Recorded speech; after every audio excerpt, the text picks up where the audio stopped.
Hello everyone, welcome to my new video. তো এখন আমি আছি গুয়াহাটির হোটেলে আছি। তো আমরা হোটেল থেকে বেরোয় এখন একটু লাঞ্চ করে নিলাম। তো লাঞ্চ করে আমরা বেরিয়ে পড়লাম একটা রিক্সা করে। আমরা যাচ্ছি আজ রোপওয়ে ঘুরতে। তো এটা হলো গুয়াহাটির রোপওয়ে সেন্টার। তো এখান থেকে আমরা টিকিট কেটে নিলাম। টিকিট কেটে আমরা যাচ্ছি। তো এদিক থেকে বোর্ডিং করতে লাগে। তো এটা হলো এদের এন্ট্রি গেট। এই দেখুন, যেটাকে আপনারা কেবল কার বলতে পারেন। তো আমরা উঠে গেলাম। তো এখান থেকে অনেক সুন্দর ভিউ আসে, তো আপনাদেরকে দেখাচ্ছি।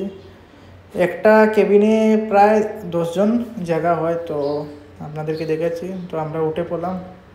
তো এখন যাচ্ছি। তো আমরা এখন ব্রহ্মপুত্র নদের উপরে আছি। তো এই ব্রহ্মপুত্র নদের উপর দিয়ে পাস হবে আমাদের কেবল কার। এই দেখুন ব্রহ্মপুত্র নদ, অনেক সুন্দর ভিউ।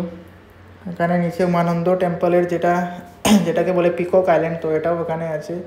দেখুন সামনে দেখুন পিকক আইল্যান্ড, যেখানে উমানন্দ টেম্পল আছে। তো ভিডিওটা দেখতে পাবেন, অনেক সুন্দর ভিডিও। তো আপনারা যদি ফেসবুক থেকে দেখে থাকেন তো পেজটাকে ফলো করবেন, আর ইউটিউব থেকে দেখে থাকলে চ্যানেলটা সাবস্ক্রাইব করবেন। বাই।